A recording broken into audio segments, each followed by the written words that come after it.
Let's go, everybody. Hello, and welcome back to another episode of the LA Poker Roundup. As always, I am your host, Ty Dobberton, along with my co-host, Derek Kwan. What's up, everyone? All right, it is July 29th, 2025. This is episode 91, and we've got a fun topic for you. Seems to be one of the favorites around here in LA is pay structures. Let's talk about the payouts. Let's talk about, there's always grumbling about them. There's always people who love it, people who hate it. Everyone's got their own philosophies. We're going to dive into that. Aside from that, we, of course, have the first results from the first big weekend at the Legends of Poker, the big tournament, the Big Four. Is that what they call it, the Big Four? I think so. And we also will talk about the wrapping up of our 2024/25 season Player of the Year. It was it didn't go quite as smoothly as we had hoped, but hopefully people had some fun, and hopefully more people know about it now. So let's dive right in. So we will begin, as usual, with coverage from our number one field reporter, and I believe an assist this time from probably Larry and the folks over at the Bike. Them doing great job with coverage with Kevin and all the other guys over there. Events this week, we had a couple of mixed game events happening during the day one flights for the Big Four. So here we have the event number 8, the Heroes event, which is just horse spelled all mixed up. So we had a 60 entry turnout for this, with the final 8 players making the money, and this ended in a 4-way chop. So congratulations to Andrew Wang, who took home first prize in the chop, $6,000 exactly. And the other 4 choppers here, we have Carlo Garabajian, and then third, Wissam Gashan, and fourth, Michael Lemkin. Congrats to those choppers. The rest of the cashers in this were Jai Valerapalli, Nickerson Daryl, and then Sirius. Man, I almost feel like they're punking me, man. Serious. That's a hard one. Bagchesari, Pretty good. and David Agarwal. All right. Congrats to everyone who cashed that guy. All right. Other mixed game events happening over at the Bike this week. We had the Limit EO 8 or better, the Stud 8 and Omaha 8 or better. So we had 45 entries for this, and this ended in a 5-way chop. Chip leader Eric Plunkett took home the first place, and I'm hoping they gave trophy for these mixed events. Little, what do we call them, those Phantom Zone trophies? So congratulations, Eric. He took home almost $5,000 for his efforts. Randall Holland got second place, about $4,000. Tony Caden in third, Ann Bloom in fourth. Fifth, William Christensen. Sixth, Henry Ferguson. Seventh, Taxi Vargas. And eighth, and Michael Ibarra. Looks like they paid some bubbles. Congrats to everyone there. And you know what? I haven't noticed some of our kind of familiar customers or, our usual suspects in these 2 mixed game events. Is there something going on somewhere? Or were they just not getting in there? Get some new blood. Yeah. Let's get some new blood in the top 10. Come on, let's go. Yeah, there's a couple familiar names. We all know Taxi's grinding these things like crazy, but there's a couple names I haven't heard yet. Let's see what happens here. Event number 10, the Torse, just like a horse except with triple draw instead of limit hold'em, which I think sounds way more fun. This also had 60 entries. So, here we go. Let's see. According to Frank, this is a who's who in our mixed game world. So we had where's the results? Outright winner. We had it play out this time. So congrats to Albert Shim taking home first place, $8,765. Second place, Matthew Cursor. Third place, Steve Hyung. Fourth place, Harar Danielian. Fifth place, David Margolis. Sixth place, David Snowball. Seventh place, Frankie Odell. And eighth place, Barbara Enright. All right, Barbara Enright playing around LA. Let's go. Hall of Fame. Let's go. Nice. All right, I believe those are all the mixed game events that happened this weekend. So that brings us to the Big Four. The Big Four was quite big. Very popular event. This $400 buy-in drew a total prize pool of $664,950. Give or take I believe, just shy of $40,000 that was paid out to double baggers. So I think it was like $39,000 and some odd dollars paid out for double baggers. So not bad. Total players remaining here were 238. I don't know if that accounts for double baggers or not, but roughly 230 returning players for day 2, and our very own Frank. Good reviews. Second. Is there a second picture? Right here. Final table. These are the 9 folks who made the final table. Congrats. Couple legends of the game in here. We've got Mr. Larry Kwong with his banner already up on the wall. Corey has a banner also. And as we'll get to, let's talk about some of the other notables. We got Jeremy down there. But we will talk about this man because he took it down. He got Mark Weinstein, congratulations, took home the top prize in a 5-way chop.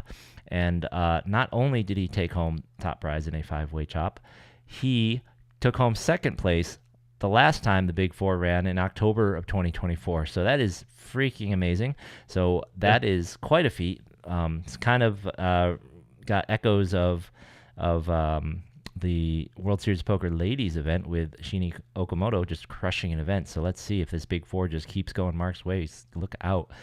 Congratulations to everyone in this top. So with that 5-way chop, the 5 choppers were Mark Weinstein, who took home just shy of 77,000 plus a Mega Million seat, which is $3,500 for that day 2 entry. Original first prize for this thing was just a hair over 100K, so not bad at all. Second place, Arameus Sarkeesian. He took home a little over 55,000 plus that Mega Million seat. And Arameus also had the overall chip lead for the Big Four back in March, and he had the overall chip lead, I believe, going into this day 2. So this man knows how to play with a big stack. Congratulations for another great finish, because in March he also made the final table, I believe. Or wait, hold on, I might be reading this wrong. Okay, unclear from the post, but he had the overall chip lead then. Third place in the chop was Jeremy Mintz. Congratulations, Jeremy. Wine it in, as they say. I don't think anybody, legitimate complaints, but I think that he is proving the wine it in theory of poker. I love it. As a top complainer myself. I love to see the results. Taking home little 51,600.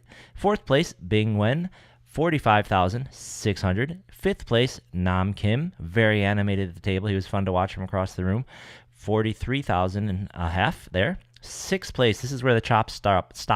Sixth place was Corey Brass, 20,000, or basically 21,000. Seventh place, Larry Kwong, 16,000. Eighth place, Matt Otto, 13,000. And ninth place, Luis Buezo for 10 grand. So congratulations to everyone in the final table. And our man Frank got knocked out in, I believe, 33rd. So congratulations. Way to go, everyone. Great showing. Great start to everyone for the new player of the year. Frank is beating us handedly now, Derek. We're going to have our work cut out for us to catch up to him. He's got himself a nice little lead here. There was one last event that happened. There was the 100K guarantee that happened during that day 2. $360 super stack, 100K guarantee. It ended up with 580 entries for a prize pool of 174,000, and ended up in a chop between Hossein Debozorgi and Paul Wynn. So with Hossein getting first place and 28,000, and Paul getting second place and 24,000. Congratulations to you two. And as I mentioned, as you'll hear me, I won't play the whole clip, but as we found out during the Player of the Year, they're spelling Paul's name incorrectly in the bike results. So, Paul, if you're not doing that on purpose and you want to win or have a shot at winning our Player of the Year, I really recommend fix your name with those results in Hendon, because they are being shown as 2 different people. And according to our rules, you have to have the right results in Hendon, because I ain't going through 2,000 names and fixing everybody. The rest of this final table: third place, Jason Browl. Congratulations. Fourth place, Francisco Michael. Fifth place, Sam Basilios. Sixth, Steve Egopian. Seventh, Aaron Malkin. Eighth, Naor Cohen. And ninth, Ronald Chung. So congrats to everyone at that final table. Everyone at that final table making roughly 10 buy-ins, pretty close to anyways. So nice job. All right. That is it for results this week. I think, I didn't check Commerce's site, but last week they had not updated it in several weeks, so we don't really have many other results going on. Hopefully Commerce will change its policy soon and, let Kevin post more results more real time, or start posting them up for the dailies, because they had a couple links up there, so I'm not sure what is holding them back. It's clearly they will do it. They just didn't. Okay, so the other fun thing we did this weekend, I don't think I want this actually playing audio, was we were able to have, Jeff was willing to hold the tournament clock for us for a moment so that we could present our Player of the Year trophy. So we were able to, during the second break, we were able to get a hold of the mic, do a little announcement, and I got to see firsthand just how poor that room is for acoustics, how bad that sound system is for getting people to understand you, and what a bad mix it is when someone who talks fairly fast and mumbles a little bit like me gets on a system like that. Hopefully, when we got around to reading out the names in the last part, it was much more clear. But yeah, in the beginning, it was definitely a little hard to hear. Now, Derek and I were playing in the one day because I did not bag for the Big Four, and Derek was already busted and into the one day by then. So we had to wait until this second break when the two tournaments were basically lined up in order to do this. But it was still really cool. You know, I got to read off the names of everyone who I read off the top 10 from our list. That's not the right one. I thought I had that here. Oh, yeah, Frank has it. So just to reiterate to everyone, top 10 of our list was, in 10th place was Mark Fiorentino, Mr. Two Banners. 9th place, Alexander Farahi. 8th place, Beth Hall, the star, and top female finisher on our list.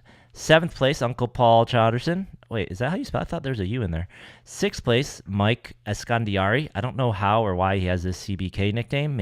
I feel like that's something he made up himself, but I guess it's what he wants. It's in his Hendon. 5th, Paul Wynn. It's kind of a boring nickname. His real name's kind of better, honestly, for a nickname, huh? And look, Jeremy and Rick, I'm trying with the nicknames here. We got, Slick Rick's already taken, so we can't really do that one. But we got a little Rick Mechamil here, Rick Mechamil, Mr. Mecha Man. Maybe that'll work. It's kind of like Mega Man, right? 3rd place, Derek here. We got Derek Guan. You got a lot of, your nicknames are pretty fun, but I don't know if they'll stick, man. Anybody give you a nickname yet? I think Jeremy tried to call me the professor. I'm not sure. I'm not sure about that one. But we'll see. Yeah, we'll see if that. I don't know. I'm just gonna call you old man. 2nd place, we got Frank Lynn. We got the Tank. Frank the Tank here, our number one field reporter. And 1st place was Elvin Santos Bayo. Elvin Bayo, he's in there in Hendon as Santos. I'm not sure why. When his brother's in as Elvin Bayo, maybe they just wanted it to be more different. I'm not sure. But a very awkward and unfortunate thing ended up happening. So I tried to coordinate. We were trying to coordinate with Elvin for the last several weeks. And I feel really bad about what ended up happening because I just didn't know. We held off. We didn't give the trophy away or do this announcement the first week with the one days, and Derek enjoyed that because that meant he didn't have to come for the one days, right? Because he doesn't like playing the one days. But we didn't go that week because Elvin, I believe, was still in Vegas, wasn't back in LA, and we coordinated. Yes, he bagged up for day 2. He'll be there this Sunday. Let's do it. So we did it. We did the announcement. We coordinated with Jeff, said, hey, Jeff, when do the breaks overlap? Can we do this thing? And, Elvin knew we were going to give the trophy away that day. And I believe since Frank was the only one of us still in the tournament, he was communicating a little with him, and he knew second break. Okay, second break, no big deal. So comes time to do the giveaway or to present the trophy, and I go up there, and the breaks no longer lined up because just logistics and the time of tournament starting and things like that. The breaks no longer lined up. So I actually went up there 6 or 7 minutes before our tournament went on break, and while the day 2 was ending break, so they were about to come back, and Jeff agreed to hold that tournament for a minute so that we could have 2 minutes or so to talk. I wanted to go slower and maybe spend 5 minutes and talk a little bit more about things, but he's like, maybe keep it to 2. So I get the mic, and I'm rattling off as much as I can about us in the event and setting up the Player of the Year a little bit. And then I get to the end to present, and I didn't realize that Elvin had gone home and was planning on coming back for the trophy, and he hadn't returned yet. So that was pretty awkward. If you watch the video there, that's why Alvin, his brother, is giggling, and that's why when he comes up to get the trophy, you see me look down several times to the side. I'm looking down and I'm looking at his watch. I'm like, God damn it, that's Elvin. I see the watch. What? Oh no. and he tells me, he went home. He's coming back soon. And then it was too late. Jeff gave me the mic. He stopped the tournament. There wasn't much we could do. It's not like we didn't really get to plan when we did it. We were kind of just begging Jeff for a time slot, So I feel bad. What we're going to do is try and see if we can get the mic again next weekend and we won't have the trophy necessarily unless he brings it back, but we can maybe get just say, hey, Alvin won the player of the year. Alvin wants to, give kind of an acceptance speech. So hopefully we'll be able to do that. Hopefully we'll be able to do that. But yeah, that was really awkward. And it's not fair having a twin brother that's still there when I'm frantically rushing to the front and I just want to, I'm like, all right, and now here's the trophy, and I see someone that looks just like him, at first glance. That's you can't blame me. I mean, right? It's like I noticed once Right. he walked off here. But so yeah, hopefully we'll be able to make that right next week. But with that, the new player of the year has begun. So with this series, our new player of the year has started. I have the tweet up with the information. I have the first set of events here. I'm using Google Sheets cool new, I don't know how new it is, but they've got this new like form template here. Looks neat. And as I announced and we talked about the other week, and you'll see in the post, the formula we're going to use is very, very, very similar. Probably so similar no one will notice the difference apparently. So Tom Sandusky created the formula. So I'm just copying the formula because he's thought it out. I didn't want to think it out. And apparently we're going to be giving first prize, like first place finishes, a smaller bump than before. And then there may be some other very small tweaks aside from that. Now, the big tweak that we're going to make, though, that Derek apparently, as the, we should honestly just call it the Derek rule, but really its inspiration is from MSBT, is that this year, during all of those chops that we were talking about, you will no longer be receiving, the person who gets awarded first place will no longer be receiving the full first place points in our Player of the Year race for that chop. So we're going to be using the major series of poker. MSPT changed their name from mid-states or mid-stakes to major series. Was it mid-states or mid-stakes? I think it was mid-states, right? It's mid-stakes. It was stakes? Yeah. I was never positive because they started in the mid-states. So I was like, That's true. Yeah. So we're going to be using the chop procedures where as soon as a chop is agreed to, whether it's a changing of the player structure or a, any kind of chop thing or it ends the tournament or whatever, at that point, that is the number of points everyone remaining will get. So for instance, with this big four, it ended in a 5-way chop. So all 5 of those folks will get 5th place points from that event, which is why the most likely leader of our Player of the Year right now is probably Mark Ross, who outright took first place in this event because there was no chop. Let me check. This was the 100K? Yeah, let me just check the 200K. This was chopped, right? Yeah, this was chopped. So my guess is that Mark is probably at the top of our leaderboard because he is the non-chop winner of the biggest event so far. But I could be wrong. I'm not really sure how it scales. Like the Big Four was a much, much bigger event. But I'm guessing first place in that event is going to outscore 5th place in the Big Four. So that is how we are going to be doing our chop points this year, just like the major series of poker does. Yeah, and I think I mentioned this before that maybe it's not correct to award full first place points to a player that just chopped. But then on the other end of it, it also doesn't seem fair if somebody had a chip lead for them to just get flattened points. But I think anything in the middle is too complicated and too much work. So it's, we're just basically going one end or the other. I do feel like maybe MSPT is the only people that do this for POY. I think everyone else basically just awards it like a normal first place gets first place, points. Well, so it's interesting, right? How many other Player of the Year races are there? Because so World Series has a Player of the Year race, right? And this is not an issue for them because, as we all know, they do not allow chops, Yeah. So But I mean, even the GPI, right? GPI is the same way. I'm pretty sure there must be other like POIs get go. Yeah, I don't know how the GPI actually handles it. I've never looked that closely at if they do a chop or not a chop, if the points are affected. I'm very sure if GPI chop, we would have known about it. First place is just first place, you think? Yeah, for sure. Okay. But they still have a very complicated formula with decaying points over time and et cetera, et cetera. Sure. Sure. Yeah, so with this one, though, I have 2 things to say. One, I agree with you. I think the more fair system would be to do some sort of scaling based on the way the chop happened, but man, I ain't doing all that work. not at all. Like, so in theory, right? If the last if the last two people chop, right, and it was going to be 100 points for first and 50 for second, which is not how our system works, by the way, but say it was going to be 150 for the one and 50 for the other. And the prizes, the payouts were going to be $100 for first and $50 for second. And they decide to chop like, 80, 70, right? Then fair would probably be to give out, is 80 and 70 points? Yeah, would be 80 but and if 70 you points, wanted right? to That do would it be fair. correctly, you would do Yeah. some sort of like fraction of points, but that's but such a pain in the ass. I ain't doing all that work. Now, the other comment I have on that is, if it's not fair for the big chip leader to not get as many points, then, well, bro, you have all the chips. Don't chop. What are you doing, man? Right. Man up. But play it out. there are those cases too where like the chip stacks could be very close to each other. In those cases, it is fair, right, to chop it that way. So it's not. It's fair. It's complicated. And honestly, I still would say it's probably, to be honest, it's probably most fair to add up all the remaining points and divide those amongst the remaining choppers. But once again, I ain't doing that much work. Yeah. Right. So like in the example, if they chopped evenly, they'd each get 75.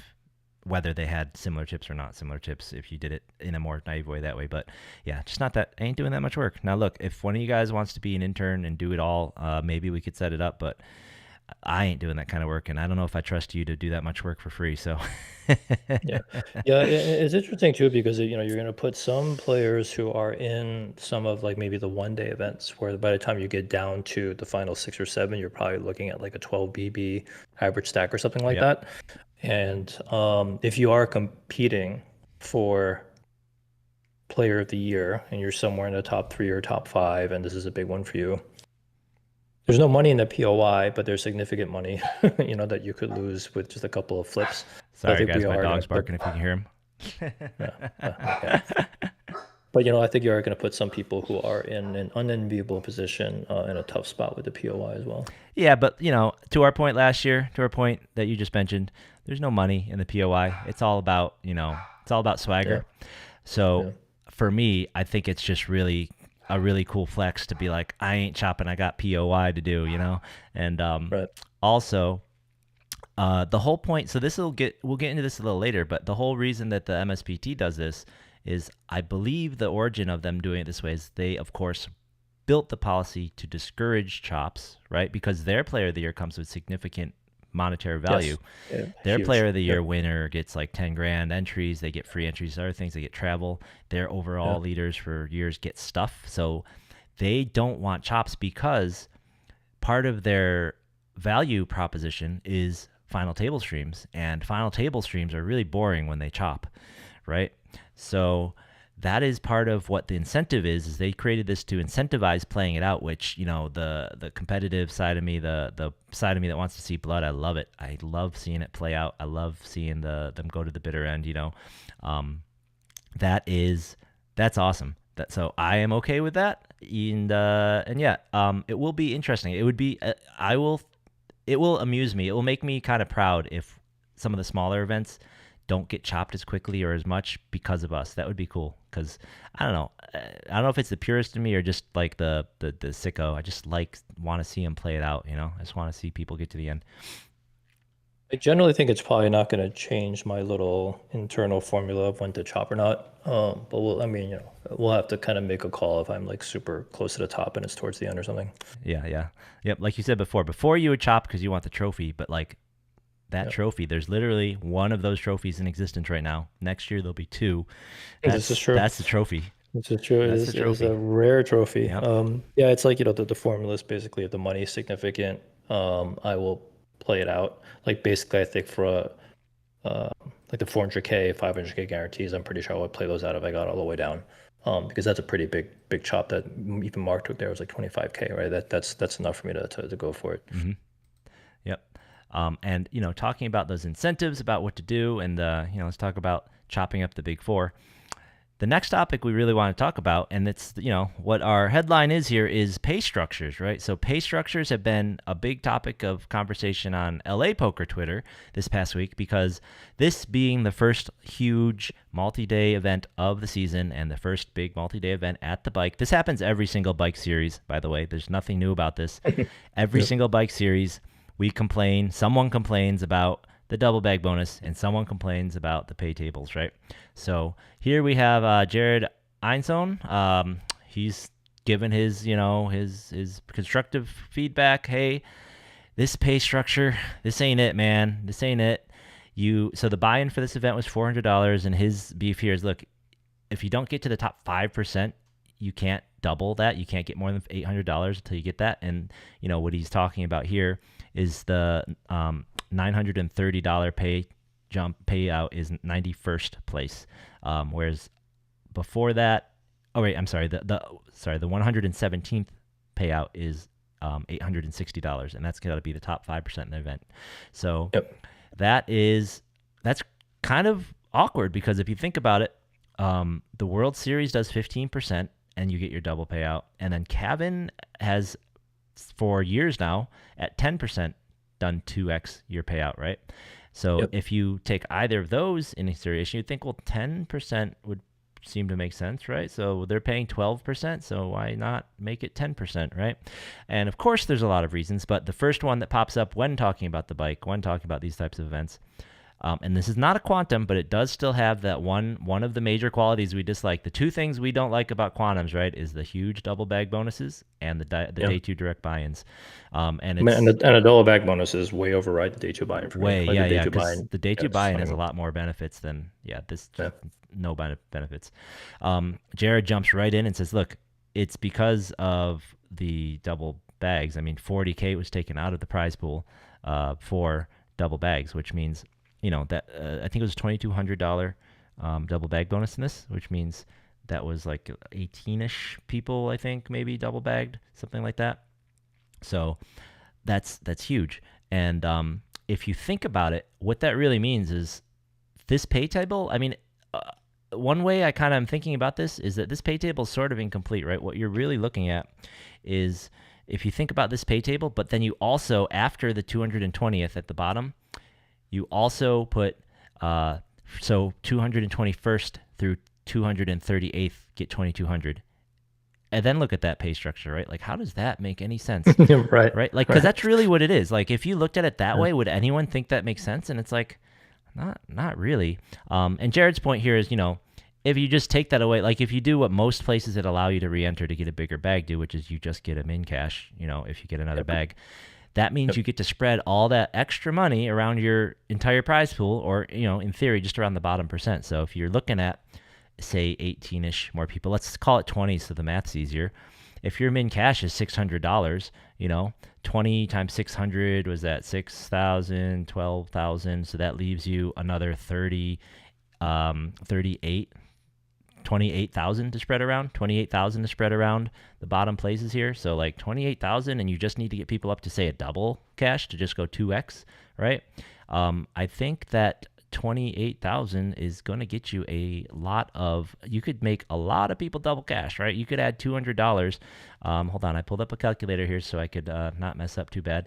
If I have an extra 28 grand and I just want to, say, spread $200 out amongst the bottom guys, I can add that to 140 places. So like the bottom 140 places could all get an extra $200 if I didn't pay out those double bag bonuses, right? And that would include those other guys. So it's really like those guys getting them in cash plus $200 plus another 120 of these guys.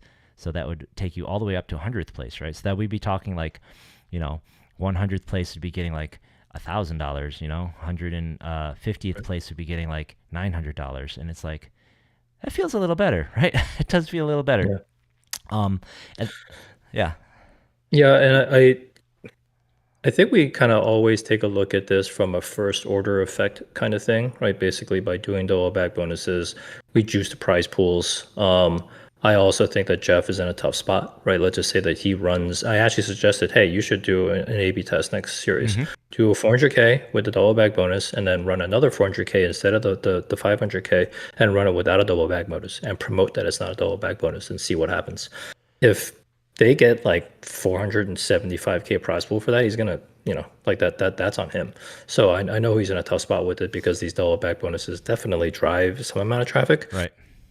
But I would like us to think more about like the second order and tertiary effects of this. Like, number one, you're obviously increasing the risk of ruin for the poker the people, Yeah. right? Everyone's just firing and firing and firing, and you almost had to protect them from themselves a little bit because you're talking about 2 flights a day for a full-on week, right? It's a lot of flights, and people are going to keep firing to get those double back bonuses, and a lot of Not them are not going to get it, or we're not all Franklin and just going to constantly like yeah, double just back like constantly crazy, hit it. right? Yep. And now on that point, though, I just want to push back a little bit on the way they think about it. Though, is remember we actually I don't remember how many series ago it was, but on one of these series when this came up and we were saying that double bag bonus is huge, we actually had someone who had access to the data run numbers and count for us, right? Because there was a lot of bags. I don't remember the episode now, but there were a lot of bags. And they counted how many, taking people who bagged, looking at those people, how many more entries those people entered, and then how many double bags there were total. And it did not increase the prize pool overall. So it's not, in that instance, it's not a net positive for the overall prize pool for those who remain, right? So where it was a net positive was only for double baggers and the rake in that case, because it did not increase the overall remaining prize pool because the baggers were a net negative on that, right? So, and for me to see that makes me think that and it wasn't, it wasn't massive, but it was a net negative, which makes me think that overall this is not a net massive positive in any way to that prize pool, right? It's not a huge significant number. And the negative effects are bad because of not only the risk of ruin, but I do think there are a significant number of people that don't come and play. What we're really doing here is juicing reentries to juice the prize pool. This is basically the same thing that WSOP did, right? So it's not exactly the same because WSOP obviously had, still a lot of uniques come out, and I'm sure there was some increase in uniques year over year, but a lot of the increase in prize pool was from the reentries. This year, but that wasn't deliberate. That was just like a benefit of the awesome technology they introduced, right? That's basically what happened. But this is a very deliberate, like tapping into the existing player pool and trying to get them to reenter more to get bigger prize pools. Right. So again, I think Jeff's in a really tough spot to try to experiment with something like this. But I think the theory that we're putting out there is that you are making some percentage of people not come and play these events, right? And it's very possible that that's what's hurting the 1K is that people are just kind of avoiding a bunch of stuff like altogether, and then the 1Ks are just kind of getting hurt by it a lot. On top of the fact that people are just going to go broke more often because of all the reentries. Sure. And it's interesting though. I think one of the arguments that some of these folks make, I don't think they make sense to me in quite the way that they're being presented. So one of the arguments Jared puts up is like, hey, look, imagine if you're in for 8 bullets, right? And you just well, actually, he's not talking about getting even, but some other people were talk about getting even. So Jared doesn't do that. He just talked about the feeling of like, hey, I'm in cash and I don't even get 2 of these buy-ins back, right? Other people are like, oh, I'm in all these bullets, and it's like I'm not even going to enter a 4th time because I have to final table to get it back the way this pay structure is, right? But the double bag, it will reward the folks. Like, it doesn't even really help people who want to fire. If you fired a ton of times, firing more to get that double bag bonus to get even you're more likely to get deeper in the hole. You know what I mean? Like the argument, like, hey, if you've double bag bonuses, people can just get that double bag bonus, get even. Like, it's not, you're still not likely to get it. You're still likely to be down. Otherwise it wouldn't be offered. Right. Right. So the other piece though, that the other main piece of these payouts, right? Especially when we're talking about LA payouts, there's double bag bonuses, there's min cash amounts / number of people cashing, and then there's the top prize, right? There's the way that the prize pool is distributed at the top. And I think we're used to LA prize pools being pretty top heavy. This one, 100 grand for first, and we are so used to first prize being top heavy that one of Jared's complaints is that first place being 100. Well, wait. All right, I'm not sure if it's unclear if he's saying first place being 100K is good or bad. I took that to mean that was too small. Because I think he's saying it's too small. Yeah, that's the way I took it. Because in LA, we're accustomed to massive first places. Like, I would have not been shocked to see this first place be 130K, right? Right. To that point, our man, Mr. Sandusky here, he chimed in on this thread and said, hey, look, he helps them with their formula at the Venetian for the payouts, and he's very intimate with the World Series payouts. He says, hey, if this had been a Venetian event, with the same stats, first would have been 79,000, and if this had been a World Series poker event, first would have been 92,000, right? So compared to that, we're still high, even though we're thinking, some of the locals are thinking that it's low, right? So I think people need to realize that first place isn't just a function of the total prize pool, but it's also the buy-in. So a 1K at 650K prize pool, whatever, would actually probably be closer to the 150K or 160K. right. And I think it's But more the entries, yeah, right? So with it, right, I mean, it's the same way of saying different things, right? The entry fee yes, means you'll have fewer entries. Lower entry yes. fee means you have lots more entries, right? Yep. That's right. You got to pay more people. So basically, yes. Yeah. So you should expect from a general rule of thumb that the smaller the buy, and even though there's a huge price pool, like just like the Gladiator, right? At the World Series, first place isn't going to get like, I don't know, 700, 800K. That's never going to happen, right? Even though they get like this gigantic 5 million, $6 million prize pool, whatever it is, you're going to end up getting like 600K for first place. Right, because you're paying so many more people out. So you really got to remember with Right. the scaling with the people. Yep. But I mean, that being said, it is still a lot, right? 100,000 off this, Yeah. as Ben pointed out, it's a lot. So I mean, Yeah. what do you think that, like, typically big top prizes are generally considered to be favoring the pros, right? The higher the first prize, winner take all would favor the pros the most, right? I think in theory, yes. In reality, at this price point, the 400s, the 600s, so much variance. Like, how often do you actually see all the top pros that we know in LA? Like, one of these things, it's very, very rare. Right. Um, Now here we saw a pretty solid player, really good yeah, results getting there. So I mean, that's a good sign right, for the structure of the actual tournament itself. But right. but no, for But sure. I think the important thing about the big number on top is that that's typically like a good marketing tactic. It's what attracts not only pros but also amateurs to come, because when people are playing poker tournaments, I think people have to understand this, like the psychology of this, even though you might call it silly that it's so hard to finish podium, that everyone's just being like ridiculous, thinking they're just going to go and take first place in a whole bunch of tournaments. Like, that rarely happens. Sure, right? You're not incorrect, but that's why people come. Like, the whole purpose of them playing tournaments is they're after that glory, after that first place, so they want that big first place prize, even if they're unlikely to get it. So that's just something that you have to remember. Right, right. So to that point, I mean, I feel like part of the argument that makes these types of arguments so evergreen is that everybody wants something different from their payouts, right? So like what I think would be a perfect payout, someone else might hate, and vice versa, right? And the point you just made, a lot of these advertising, a lot of the dream comes from those big numbers up top, right? So I feel like really when you talk about the payout structures and you're looking at one, you kind of have to think about it from the point of view of what is it that the operator is trying to get to happen, and am I incentivizing that to happen correctly, and more importantly, to your point, in a way that will allow my customers to keep playing, right, to stay in the Right. game, so to speak. So what you Right. just said, I think that's half of what's really important for kind of recreational players, right? That dream. I think the other part of it is really what Jared's kind of talking about in his post when he's saying like, hey, we can't even get 2x money if we do that. And it's that when I do cash, which I'd like to be frequent, but when I do cash, I want to feel like I accomplished something. I don't want to just feel like I Yeah. got my money back.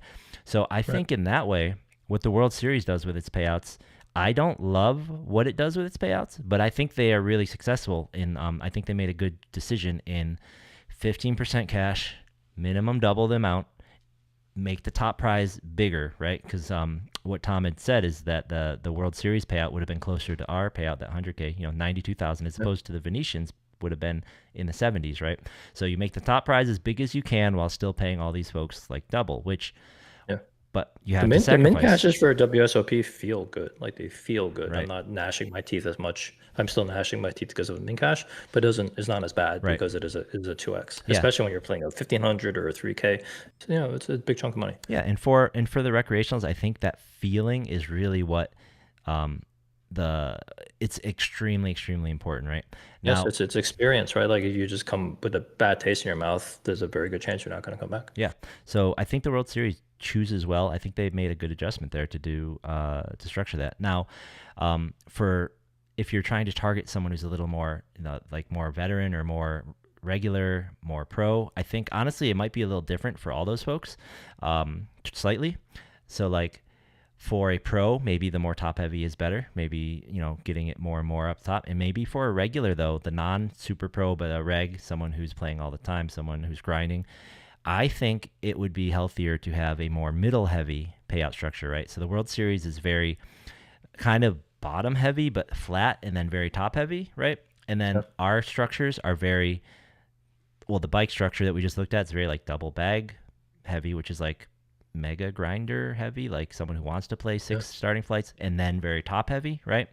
I think something that's a little more mid heavy, which I think is more like what the Venetian is sort of, that is going to favor or be better and healthier for regs, right? So if your Yeah. customer base is primarily regular customers that are always there, always playing, loyal customers, I think that might be better for them personally, which I would really like to see the bike in the places around LA do, because I think that most of our customers, and I'm pretty sure that the bike thinks that its main customers are those regs, right? So, Mhm. um, And I think the pros are more realistic about it. Like I don't ever think I see pros absolutely fighting for super top heavy prizes. Like they don't do that. I think they recognize the reality of it is they're mostly going to be landing somewhere in the middle, 20% cash rate. They need to stay in action. They probably, sold a bunch of pieces or swapped, right? So I think they're a little bit more realistic about it. And yeah, that's right. yeah. So my question then would be like, hey, if I'm the bike, what I would want to do is take a look at this and say, is it really incentivizing the people and the things I want to happen, right? So obviously what they really want, what every operator wants, is the most entries they can get, right? Most entries they can get, the biggest prize pool. Once again, it's kind of lame when the prize pool doesn't make it to the payouts, right? But the most entries they can Yeah. get, and they think this is what it is. This is what they settled on. And I played with Mo for a while. He, now that he's in his retirement here, he plays these tournaments. It's kind of cool. You could sit and play with He's a Mo. civilian. Yeah, he's a Yeah. civilian, just hanging out playing. And he asked me like, hey, what do you think of the payouts? What would you do with them? And I told him I personally, this is different for everyone, but I personally would rather see it more middle heavy, and I also don't like the double bag bonuses, right? Yeah. But and he said, well, hey, but these are the biggest tournaments around. And I'm like, well, I mean, they kind of are, except the World Series circuit main gets 2.5 million its prize pool with 3 starting days and no, and they've done Yep. it twice now, and it's like with no huge double bag bonuses, none of that crap, right? So I mean, it really isn't, because your Mega Millions day 2 is 3,500, and you're not at 2.5 million prize pool. You're at like not quite 2, right? Right. So I mean, it's not. It's just isn't. And now then you have to go to the next step. Like, well, look, they can do that. They've been able to do that because they bring in people from the outside, because they had the Tournament of Champions, because they did this or that. And it's like, well, yeah.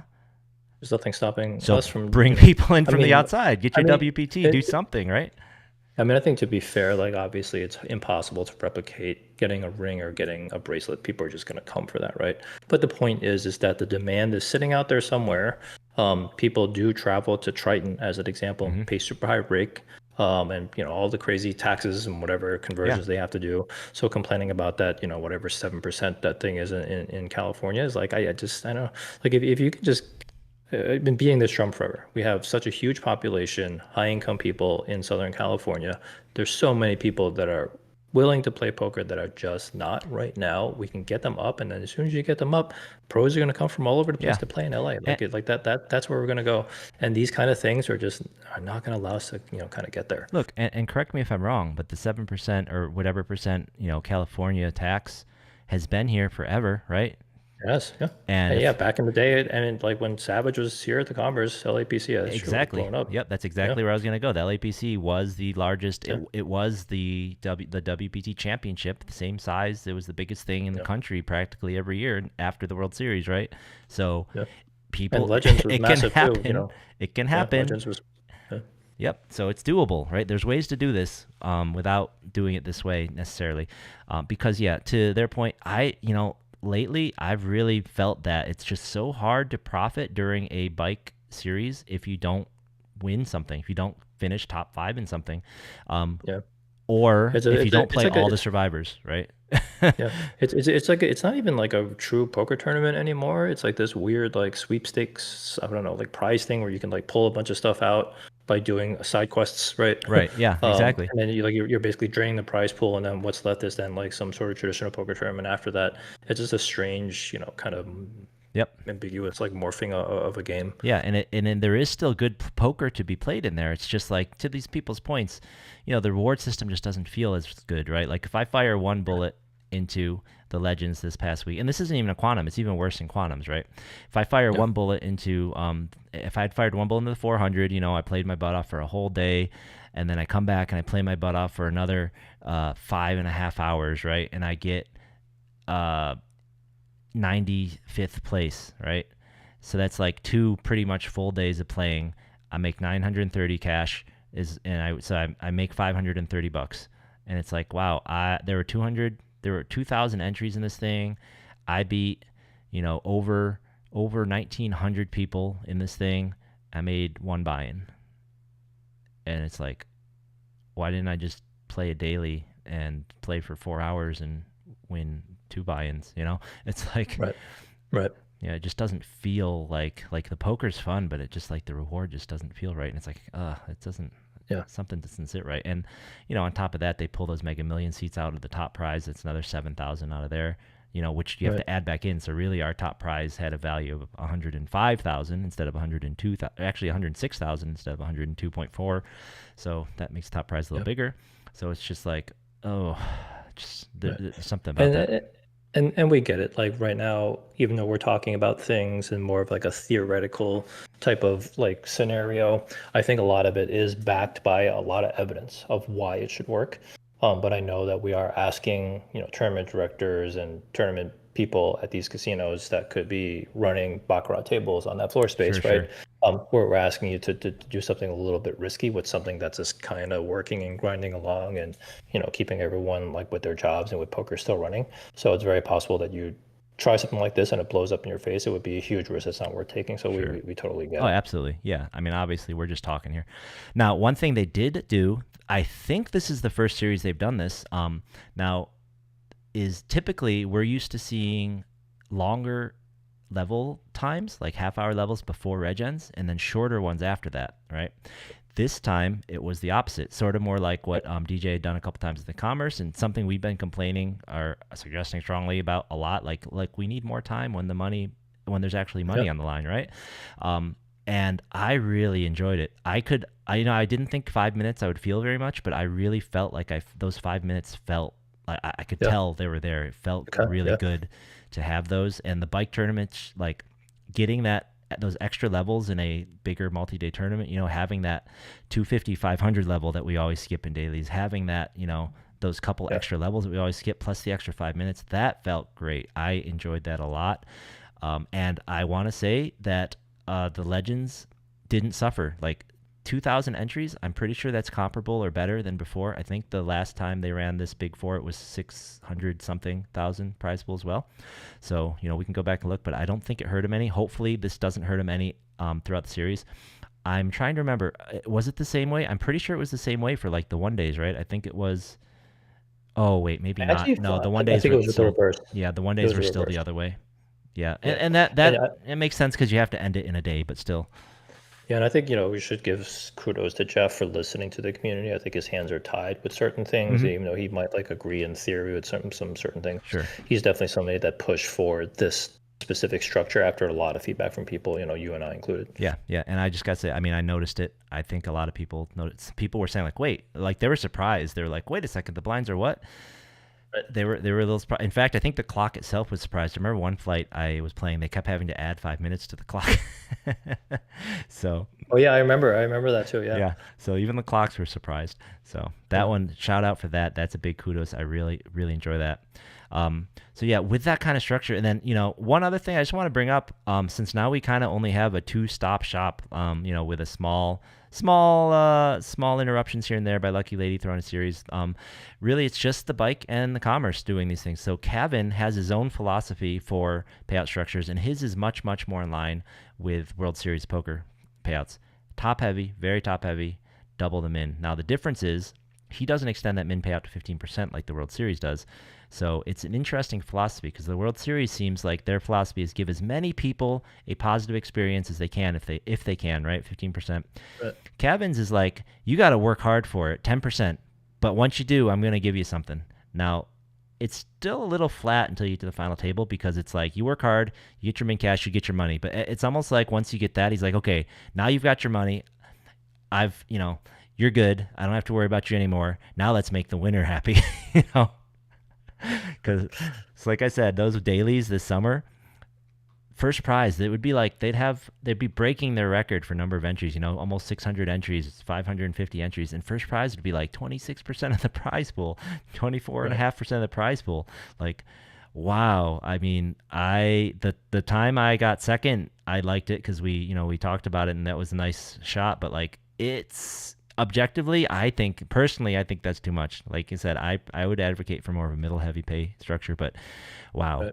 So with all of There's these, there's probably some formula in there. Like even though like all the pros don't obviously fight for the big first place prizes because they know it's more realistic for them to finish in the middle. When you get there though, you are more likely to close. So there's a little bit of give and take here and there. Yep. So with that, I just kind of want to say, and then of course the other thing that gets run, especially the bike's notorious for it, is survivors and satellites, right? The bike runs more survivors than any casino in the country, probably. I feel like we breed more top satellite players like Frank than anywhere else in the country for sure. So obviously that has its own incentives, its own structure, and I really feel like people who play those satellites, especially the cash survivors, like I feel like what you're appealing to there is like definitely the regs, definitely the people who aren't there for the glory, they just want the money, right? Yeah. So it's like that's a whole nother beast. It's like you're not here to win a tournament, you're just here to make money. That's it, plain and simple. Just give me some money, just like kind of cash game grind mentality. So all of that really just to circle back around and say, hey, when you're playing in LA, my advice is play for the win.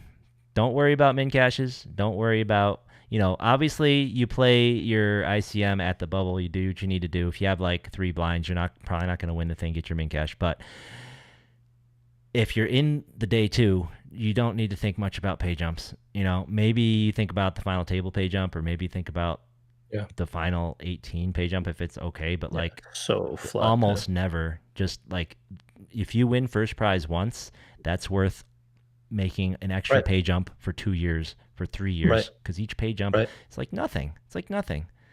Yeah, it's very important to understand that scale.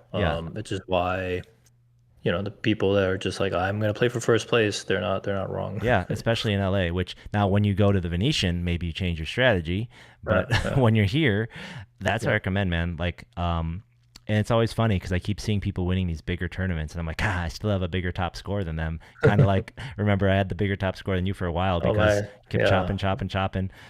Yeah. And I got that win outright. So it's like, and it was a Cavan tournament, so it was a big first prize, If you're playing in a Cavan tournament, think about chopping. Think before you chop. That's a big payout. Like getting that pay jump is massive. And I still love it. I still love it personally. Yeah. All right. So that's this edition of LA pay structures. We'll talk about them again, I'm sure. I'm sure we'll have another quantum episode. It's like LA's favorite topic. It just is, All right. I think that's the main topics for the week. Did you have something else before we hit the roundup? No, let's do it. All right, let's hit that roundup.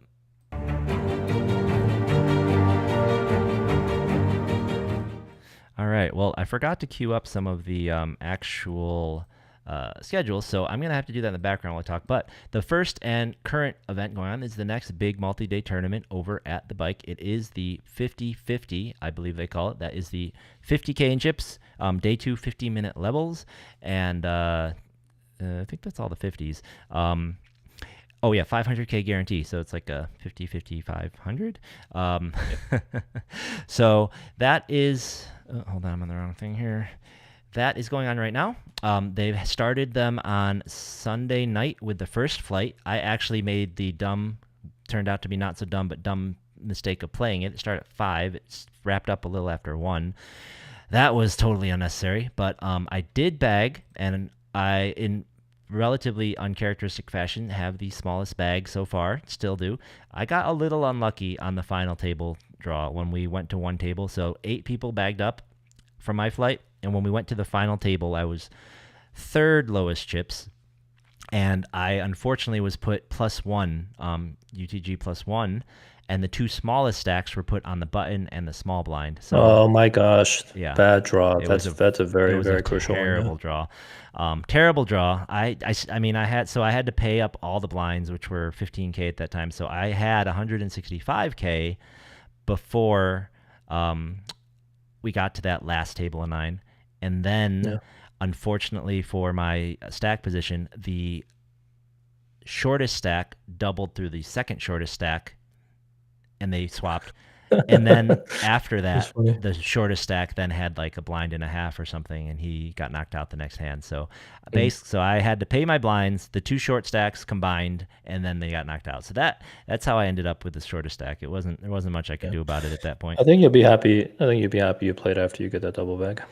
Assuming I get it in the first 1 or 2 bullets coming up, yeah. Yeah. I mean, but Yeah. like, here's the thing, like, look, Bike, you're like, oh, double bag, so important, you gotta have it. Look, I would come and fire another bullet whether the double bag was a min cash or not. I'm gonna have.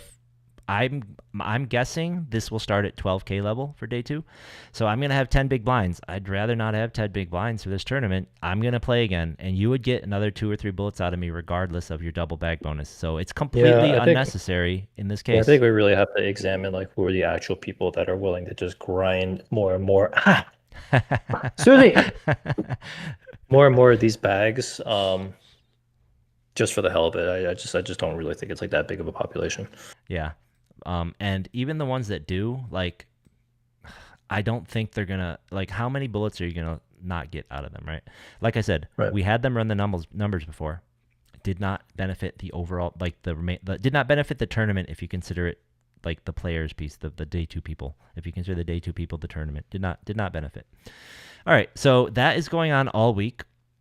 They actually don't have many mixed games going on this week compared to last week. They have one on Wednesday. Wait, let me just make sure. 7:30. Yep. So tomorrow they have one. There's a Beast event tomorrow. These are all $500 buy-ins for the mixed games, 1 p.m. start time. So Beast is happening at 1 tomorrow.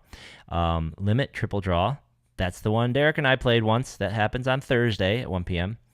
And then they're doing another Heroes on Friday at 1 p.m. Actually, I guess that is the same as last week. They just wait until Wednesday to go. So throughout the week, there's a 11 a.m. and 4 p.m. flight for the 50-50 throughout the week. And then there's a mega satellite at night at 8 p.m. every time. And what the mega satellite gets you is for every however many people, I'm guessing 10, there's a seat to the Park West Classic plus 1,100 in cash. So that's what you get in the mega satellite. And then so that's the other annoying thing about this event is the day 2 is on Monday. And I asked Jeff, and this is kind of his A/B testing, what was weird about the last series that ran with these 3 tournaments, and I kind of been noting this, is it's interesting. The prize pool for the 3 tournaments were really comparable. And by 3 tournaments, I mean the 400, the 500, and the 1K. The overall prize pools were really close on all 3. And if anything, they decreased a little bit with each one. And this was when they ran a lot of flights for the 1K. Now they've gone down to running just 3 flights, I think, or 3 days of flights for the 1K, maybe 2 a day. But when they were, these events were just like, this first one had 660, and then the 500, remember, we were talking like, oh man, that first event had like 600K prize pool. I bet the 500 has like a 750K prize pool. And it didn't. It had like barely 600K or something like that. And then the Park West Classics guarantee was 500, and they were like barely hitting it. It got to like 520 or something, if I recall. You know what? I never thought about this before because I was just like thinking there was just some sort of psychological jump between 400 and 500, which is just ridiculous. I think people are just broke, man. But that was like the only reason why I could think of. But actually, now the more I think about this, I think the higher price point that you go, the more reggy and the more pros that you get. And I think these are the people who are the most allergic to the double bag bonuses, like by far. I think a lot of the working recs are just going to come and play because this is all that's going on, and they can get the weekend off to go play. But I think when you see like the Jarretts, and whoever else always complaining about double bags, these are the people that are actually going to kind of skip right because of this. Yeah. Rob's Wild Rob there is always saying, "Hey, I might not come because of the double bag bonus." And Right. whereas the Rex will be, even if they find out about the double bag bonus, they'll just be like, "It doesn't affect me. Whatever. I'm gonna play my one and I'm gonna win the thing." Yeah, I mean, obviously, I can't tell Jeff what to do because it's a big risk. But I kind of suspect if he just removed the double back bonus, and it's a humongous double back bonus for that 1K, Oh yeah. promote that 1K and just say no double back bonuses. This is just a straight up tournament, 3 days, 500K guarantee. I don't know. I feel like that one that might just correct the issue. Who I think knows? for the 1K, especially for the 1K, that it's gonna. I really do think it's a net negative because there's only 3 days of flights. Even though there's 2 flights a day on Friday, Saturday, there's only 3 days of flights. So even the people who want to try and do it, they don't have a lot of chances. The only people who can Yeah. really maximize are the people who bag on day 1A, which will be what, Yeah. 11 people. Like and the And what bad and what press and bad right. feelings you put out just for 11 Right. people to rebuy. And 1K is a lot of money, right? This isn't a 400 where people may just throw a couple of bullets in there for shits and giggles to try to get the double back bonus. So Yeah, or people try to probably get a aren't million gonna. in their stack or something. Yeah, Yeah. you're not going to incentivize them to come back again just to get a double back bonus. They're probably only going to do it if they bag like fumes. So Yeah, yeah, I think some of the psychology needs to be taken into account with some of these for things. sure. And if you're satelliting in also, like, because that's one of the things people don't like about the quantums is like when they realize what's up, they're like, man, I satellited in to like the 400. I ground my way all day. I got a slightly below average stack to get in. And then these pros, I knocked this pro out and he just rebought and he came in and he knocked me out. Like, what the heck, right? Yeah, And yeah, if you are doing with these double bag bonuses, people could feel the same about a 1K. They'd be like, oh, like, why even bother? They're just going to like blast and burn through all their money and crush me. Whereas right. without that, you would potentially get more YOLOs. Like, what? I'm just gonna build up a 1K. I'm gonna win a satellite. I'm gonna get in there. And maybe that would be better. Um, Right. it's so Jeremy's throwing some stats at us from what happened. He said Tuesday last week for the 400 there were 90 to 100 players, and this week for the 500 there were 70 players each flight. So that's 20 less in the morning, and then 30 players less in the afternoon. I'm guessing that's how he wrote that. So yeah, that's Basically, what happened. This is big. basically what happened last time. It's Yep. it could just be the psychology of literally the 400 to the 500 number. Yeah. Um, but yeah, it could also just be that like the player pool is slightly different enough that some of the people that really don't like the double back bonuses are just more dense in the Yeah. 500 than the 1K, and they're just not coming. And I think a lot of it is also kind of like when you're doing cash game, right? Like you go into a cash room and it's like, well, what's the best game to play? It's probably the second from highest game in the room, and it probably matters more that it's the second to highest game in the room than what the actual stakes are, right? So if you Yeah. go to a room and 10-10's the biggest game, it's probably the worst, tightest, or like, regist game, as opposed to if you went to some mega action room that has like a 10-25, you go play 10-10, it's like crazy good, right? I think also a lot of the Recs might look at the schedule and say, well, 400, 500, I'm only playing one of these tournaments anyways. I'm blasting in the 400, and then I'm just not coming the other weeks because I'm a Rec. Yeah. I play once a month. I can only afford, you know, 3 buy-ins a month, and that's my budget, and I budget them for this, right? So I think that could have some impact for the 300. Now for the 1K, I think it's different because I think the 1K is a big enough difference that's a whole different argument. But Yeah. It could be that there were a lot of people I didn't recognize in that 400. mhm. Yeah, yeah, because I definitely think, I was talking with Rick about this a little bit. Like, people kind of forget we run our series right into each other, but Rex, we need, you should plan these tournaments for working folk, but you also have to remember they need some time to work and build their money back up because we don't win every week, right? So, like, when you run them back to back to back, there's some fatigue. There's people need to budget. People need to make money back up, So, It is nice, but it's exhausting even for me. My yeah, and my that's, bankroll, yep, like I'm just like, man, I just yeah, could use a little bit of a breath and because that's there's it no stopping for now. the It's like World regs. Series, WPT, LAPC, Legend, yeah. like it just series, series, series, Yep. series, and then it was Cabin filling in the gaps in the middle. So Hmm. it was like never ending, which is great. You can just be in action all the time, but it is harmful to the bankroll. Yeah, and it's fatiguing for the regs like us. If we want to play all Yeah, the time, we can, and we burn out, and then it's tough for the people who need to recharge. So, there's right. going to be some natural ebbs and flows. Now, Mark makes a great point. Different, totally different, but I wholeheartedly support this. Would love to see big buy-in freeze-outs, 3 to 5K freeze-out instead of day one flights all week. Run satellites every day for the players who can't play it. I would love all of the series around town to do one decent freeze-out. Even if it's a 1K, that'd probably be better, honestly. I think like a 1K, somewhere between a 500 and a 1K freeze-out. I would love it. Just one. Just put one on your schedule. Just put one on there. And if it is big, yeah, run satellites all week. Like that could be a really good gimmick for one of the places, like if the Gardens want to get back into running tournaments, or like Lucky Lady, who can only like get 2 weeks before a circuit event starts or something, and they need to fill a gap. Just run satellites for the whole month, and then just run one tournament. It's just that freeze out, and then whatever you need to support it around the edges, right? Just run your supporting events, something like obviously that. players would absolutely love this, from Rex to Yeah, we all pros. love to see freeze outs. But I think from a tournament director who has the executives breathing down their neck about more rake, this is maybe a tough sell. I get it. You just got to find a place to put it, man. You just find a place to put it. You fit But it in we there would love to somewhere. see it. I would love to see it. Yeah, just one freeze out a series. Find a good spot for it. Something. It'd be great. It would be huge. We'd really see how many unique entries we have around LA too. And man, those satellites, like if it was like that, a 3K freeze out, these satellites would be stuffed compared to what they are right now. Like, because they're just survivors. Right. They're just the people who grind the money. There's no one there chasing a dream, right? There's no one there coming for the glory. So, absolutely, I agree. Totally agree. All right. So that's the big thing. It's the 50-50 happening all week, with the day 2 happening on Monday. I did already bag for this, so I will be there on Monday. Hopefully I bag again with more chips so that I will be there for a while on Monday instead of just for a second. And I don't get tempted into entering the 12 p.m. Super Stack, which is 50K in chips, 50K guarantee, $360 buy-in for that Monday. Oh, yeah, I don't want to be playing that.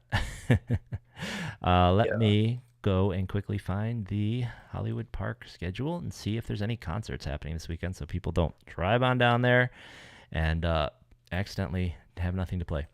So here we are. Let's go to Hollywood Park. And actually, I think this doesn't work because this weekend is August, if I recall. Yeah. So sorry, this one only goes to Thursday. So here it is up to Thursday, and they do not have August schedule up yet. So Hollywood Park, you gotta post your schedules a week in advance, because the end of the week, yeah. Hollywood Park, that kind of, they cater to the people that go there physically, because they have the schedules, I'm sure, in person. They cater to the people that show up. So, that's what they do. I don't know the schedule down there. If you are planning on going without showing up, I would either like call up or at least check the concert schedule at like SoFi, make sure there's nothing going on there. Yep. So aside from that, we have our regular dailies happening at Commerce. The weekend dailies at Commerce are always popping off. They're great, especially this weekend since we are a little higher price point. Maybe some of those folks will go to Commerce, and some of the folks who bag up would go there maybe. So I know if I had a decent stack, I probably would be there on Saturday. And then same thing, the dailies happening at the Gardens are still occurring, even though they are now happening in a black hole of news where we hear nothing and see nothing. We just assume they're still going on. All right. Well, that's all we got for you this week, guys. Thanks a lot.